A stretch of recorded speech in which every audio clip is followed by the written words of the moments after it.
I want you to hit me as hard as you can. By now, most movie fans are familiar with the name Plissken. Call me Snake. Genre master John Carpenter's 1981 sci-fi action thriller Escape from New York is rightfully considered a classic, with an iconic anti-hero that successfully separated star Kurt Russell from his Disney kid persona.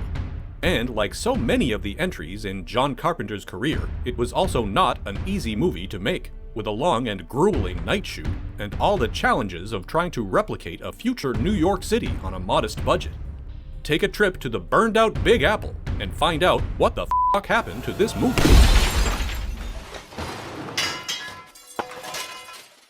By 1980, John Carpenter had earned a degree of creative freedom thanks to some considerable box office success. 1978's Halloween was a slasher smash, eventually banking $70 million on a minuscule budget of $300,000, making it one of the most profitable independent movies of all time. After a brief detour to television with Elvis, featuring Kurt Russell as the king of rock and roll, Carpenter had another horror hit with The Fog, which rolled into theaters collecting $21 million on an investment of around $1 million. After demonstrating box office reliability and a skill for transforming low budgets into big thrills and bigger profits, Carpenter was able to make one of his dream projects, Escape from New York, a script he had actually written several years earlier. He was originally inspired by the 1974 Charles Bronson revenge thriller Death Wish. Not so much the concept of a civilian taking the law into their own hands, but in how the movie depicted New York as a kind of gang-infested jungle, and he wanted to apply that to a science fiction setting. Another influence was the work of sci-fi author Harry Harrison, particularly the book Planet of the Damned, about a young hero sent to save a world bent on self-destruction. Thanks for watching JoBlo videos. If you enjoy our shows, please like and subscribe, and click the bell to be notified when new videos go live. Now, back to the show! Carpenter had written Escape from New York after making his feature directing debut on the low-budget sci-fi comedy Dark Star. But at that time, no studio was interested, finding the script too unconventional and violent, and the concept of Manhattan as the country's only prison just too grim. Years later, Carpenter would admit his earlier draft was saturated with the pessimism of the Watergate era. So he enlisted his friend Nick Castle, better known as the Shape himself, Michael Myers, to inject his own skewed sense of humor into the script, like the hilarious ending swap of the president's critical piece recording. Carpenter was also a huge fan of westerns. The repeated line, "I thought you were dead." "But I heard you were dead," is directly borrowed from the 1971 John Wayne cowboy movie Big Jake. "I thought you were dead, Mr. McCandles." While Escape from New York is technically a sci-fi action movie, Carpenter considers it a western at its core, in that it follows a lone outlaw who defies both authority figures and criminals. Avco Embassy Pictures, who had funded The Fog, would provide the cash for Carpenter to make the movie. Although the initial plan was for Carpenter to make The Philadelphia Experiment, about a time-traveling Navy destroyer. But when script issues brought that experiment to a halt, they turned their focus to rescuing the president from the maximum security penitentiary of New York in futuristic 1997. With around $6 million to work with, Carpenter united with other past collaborators like producers Deborah Hill and Larry Franco, and cinematographer Dean Cundy. Halloween's Dr. Loomis, Donald Pleasance, would play the captured president. President of what? Described as an unholy union of Ronald Reagan and Margaret Thatcher. Adrienne Barbeau, who was Carpenter's wife at the time, would appear as Maggie, the girlfriend of Harry Dean Stanton's valued engineer convict, Brain, a role originally cast with Warren Oates before he became ill. Other minor parts would be filled with Carpenter regulars Tom Atkins, Charles Cyphers, and George Buck Flower. To play the lead role of S.D. Snake Plissken, decorated World War III veteran turned career criminal, the studio wanted an established screen tough guy like Charles Bronson, Chuck Norris, or Clint Eastwood, all of whom Carpenter considered too old. Another actor the studio approached was Tommy Lee Jones, who had starred in the TV thriller The Eyes of Laura Mars, based on one of Carpenter's other scripts. Jones may have been born grizzled, but he passed on the opportunity to play Plissken. He'd have to wait until 1986's Black Moon Rising to star in another story from the mind of John Carpenter. The director was dead set on casting Kurt Russell as the cynical ex-Special Forces soldier, after forging a relationship with the actor while making Elvis. Although Russell had been pursued by Dino De Laurentiis to star in 1980's Flash Gordon, at that time he was still mainly known for his family-friendly Disney filmography. But eventually the studio relented, and not only did Russell score the role, it was his suggestion to include the trademark eye patch as part of his character. Also joining the production would be Oscar winner Ernest Borgnine as Cabby, and music legend Isaac Hayes would play the primary villain, the infamous Duke of New York. The Duke of New York, hey, #1? The big man, that's who. Lee Van Cleef, the calculating commander of the United States Police Force, was probably best known from Sergio Leone westerns, but he was actually a childhood hero of Carpenter's from the alien invasion movie It Conquered the World. Joe Alves came on board as production designer. However, it was not his experience on Jaws or Close Encounters of the Third Kind that most excited Carpenter, but his earlier work animating the monster from the id in the sci-fi classic Forbidden Planet, another of the director's childhood favorites. The production's first major challenge was finding a suitable New York to escape from. While the actual Big Apple was, at the time, basically a crime-ridden hellhole, shooting there was out of the question, as it would be prohibitively expensive and logistically impossible. Alves and Carpenter scoured the country in search of a financially feasible location that could approximate the architecture and skyline of the famous city, eventually settling on St. Louis, Missouri. St. Louis had not hosted a major film production in over a decade and welcomed the production with open arms. A severe fire had gutted several blocks of prime urban real estate, making it the perfect location for the movie's decaying metropolis. City officials essentially gave the production free rein to turn off streetlights, set fires, and shut down up to 10 blocks at a time to transform it into the ruins of 1997 Manhattan. For the remains of the president's crashed plane, Alves was visiting an airplane graveyard in Arizona, searching for the movie's Air Force One, when he was told of a decommissioned DC-8 jet that was conveniently for sale back in St. Louis. After purchasing the plane, his crew cut off the sections they needed for the scene and moved them to a vacant downtown lot under cover of night, skipping the whole pesky permit process. St. Louis also happened to have a deserted railway station that could serve as the movie's version of New York's Grand Central, complete with a derelict train. The location was in such rough condition, Carpenter and Alves didn't even have to dress it up to make it seem sufficiently post-apocalyptic. For the movie's fictional 69th Street Bridge, the mined expanse where the climactic pursuit takes place, St. Louis's abandoned Old Chain of Rocks Bridge was used after the production purchased it from the government for $1. Alves built a fake wall on one side where the president would make his escape. Although it was obviously a bargain, the bridge itself proved dangerous as it was literally falling apart and had a strict weight limit for equipment. Crew members occasionally found themselves stepping right through the crumbling ground. Filming on Escape from New York began during a humid August heatwave, with some nights hitting 100 degrees, so hot the asphalt was melting. Swarms of insects tormented the cast and crew as they filmed near the Mississippi River. The shoot that had been planned for 3 weeks would stretch past 50 days, exhausting everyone on the production. Barbeau constantly pumped Carpenter full of vitamins and herbal remedies to try and help maintain his energy levels during the rigorous shoot. Carpenter later commented that after going from dusk till dawn for 2.5 months, it started to feel like he'd never see the sun again. Kurt Russell also recalled one time he was preparing for a scene alone and came across a group of tough characters, exactly the type you might find in a desolate city neighborhood at 1 a.m. Fortunately, he was in the full Plissken costume, complete with submachine gun, which was apparently intimidating enough to prevent any hostilities. The star would instead experience hostilities when filming the gladiator clash after he's captured by the Duke. For Snake's gargantuan opponent, a professional wrestler named Ox Baker was hired. Unfortunately, Baker had never worked on a movie before, and both Russell and his longtime stunt double, Dick Warlock, found themselves legitimately trying to dodge and deflect blows from the towering adversary.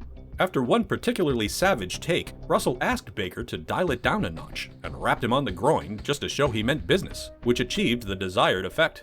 Russell would also get his revenge with the killing blow, a stunt performed with an actual spiked baseball bat, which is about as old-school analog as it gets. Baker had a thick pad on the back of his head that Russell would have to accurately strike, which, understandably, made the large man quite nervous. But luckily, Snake's lack of depth perception was not an issue, and he safely nailed the target. As with Russell taking ownership of Plissken's appearance and gruff Eastwoody personality, Carpenter allowed the cast to get creative with their characters, expanding on them as they saw fit. Isaac Hayes came up with a facial twitch that only occurs when dealing with Snake. It was Donald Pleasance's idea to wear a long blonde wig as part of his humiliation while captive. Actor Frank Doubleday, who plays freaky henchman Romero, added the wild hair and pointy teeth on his own.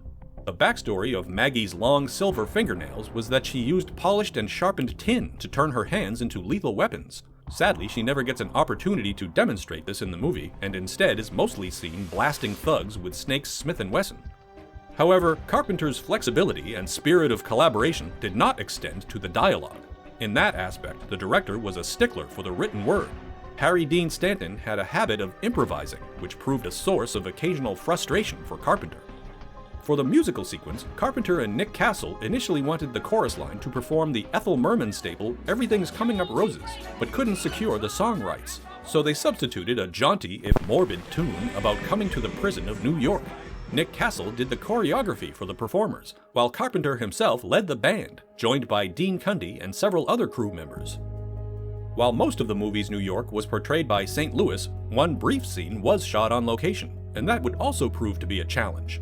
Carpenter needed to capture Liberty Island, the headquarters of the movie's fictional militaristic police force. The city was initially hesitant due to security concerns after a terrorist bombing at the site just a few months prior. There was also some resistance to the idea of New York as a vicious penitentiary, but the city eventually gave permission for the helicopters flying past the Statue of Liberty, a sequence Carpenter and editor Todd Ramsey cleverly stitched together with the expanded outdoor set filmed at the Sepulveda Dam in Los Angeles. The movie would require impressive visual effects to create a believable world, but in a post-Star Wars Hollywood, finding a talented team with a reasonable rate was a struggle. Not only were the established facilities outrageously expensive, but Carpenter also discovered they had inflated egos and considered themselves celebrities, which led to some unpleasant encounters. To realize his ambitious vision under his creative direction and budgetary limitations, Carpenter ultimately selected famously frugal producer Roger Corman and the economical expertise at his New World Pictures, where a young James Cameron was working. Carpenter was impressed by what they had accomplished with very little money on the sci-fi B-movie Battle Beyond the Stars. The New World visual effects team constructed a convincing scale model of Lower Manhattan and various size miniatures of the Gullfire glider as it approached and landed on the roof of the World Trade Center. Another fascinating trick they employed was simulating the 3D wireframe computer graphics in the glider by building simple black boxes and lining them with grids using bright tape, and then moving a camera through the environment and increasing the contrast to achieve this futuristic result. The challenges for another scene had nothing to do with special effects or coordinating big action, but rather a mundane one. Actor Lee Van Cleef had sustained a painful leg injury and had difficulty walking, and had problems concentrating on simultaneously delivering his lines while he and Plissken navigated the corridors of the police headquarters. Van Cleef actually said it ended up being one of the toughest scenes he had ever filmed. One late addition in the process was the daytime scene of helicopters landing in Central Park, which Carpenter added to break up the movie's overwhelming darkness. It was actually shot in California's San Fernando Valley, with a background matte painting of the skyline done by none other than James Cameron. The constraints of time and budget, along with the necessities of narrative, led to the omission of some ideas, like self-lighting cigarettes that Snake would smoke. Carpenter had also wanted to include more variations of prisoner gangs on the island, like a Native American tribe that was mostly cut from the movie, but make a brief appearance dropping the glider loose from the roof of the World Trade Center. One major change was the elimination of the movie's original 10-minute opening. The sequence, filmed in Atlanta's subway system, depicted the failed bank robbery where Snake is apprehended by the police. But the scene left audiences confused during early screenings, so Carpenter just removed it entirely. He also then realized that Snake's first appearance in custody on Liberty Island was a much cooler introduction to the character. As a way to familiarize viewers with the movie's setting, a new opening animation detailing the history of the alternate future was added. This also provided another opportunity for the involvement of Carpenter's Halloween survivor Jamie Lee Curtis, who narrates the intro in addition to voicing the announcements in the police HQ. Another scene that required clarification was the death of Maggie, whose fate on the bridge seemed unclear to one particular early audience member who happened to be a teenage J.J. Abrams. So Carpenter and Barbeau added an extra scene of her lying on the ground, drenched with fake blood, which they filmed in the driveway of their home.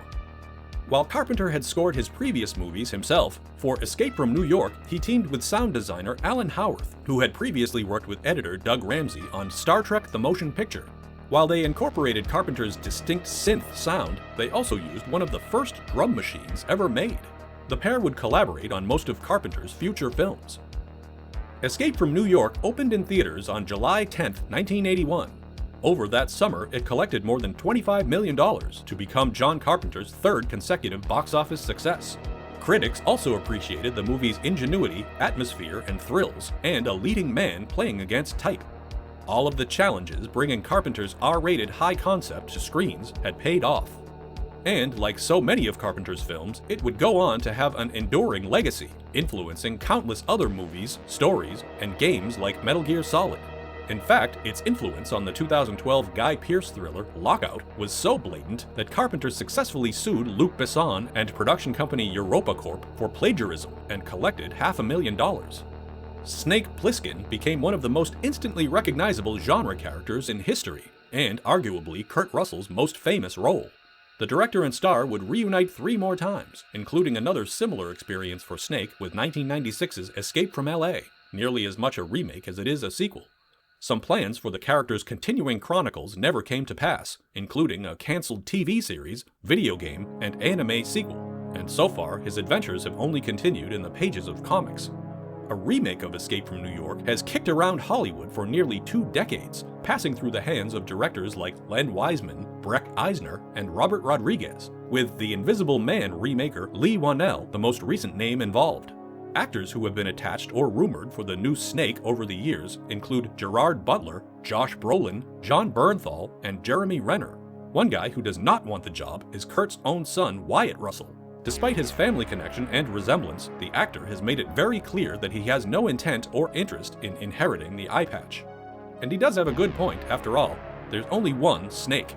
The name's Plissken. Let us know your thoughts. Leave a comment in the comments, and thanks for watching.